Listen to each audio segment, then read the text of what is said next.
করবা মা? এগুলো দিয়ে কি করবা তুমি? মালা পরবা? হ্যাঁ, তুমি সাজু সাজু করবা? আমার এটা খুলে কি করছো তুমি?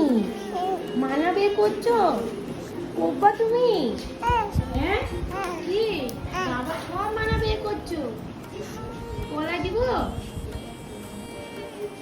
ও এরকম করে চুরি করতে হয়? ওই হাতে পড়ো, ওই হাতে পড়ো। দেখা দাও তো সবাইকে তুমি কেমন করে চুরি করো। বাবা এখন কি বলি বলি চুরি করেছি, ভালো চুরি করছি। একটু নাচো, একটু নাচো, একটু নাচো, একটু নাচ দেখা দাও। চুরি করে একটু নাচ দেখে দাও। নাচো নাচো নাচো। বাবা কি খুশি। হাতটা নামানো যায় না, না পারো? নামালে কি হবে? পড়ে যাবে, খুলে যাবে। তুমি সেটাও জানো। কোথায় উঠে যাচ্ছে তোমার চুরি? কি হয়েছে?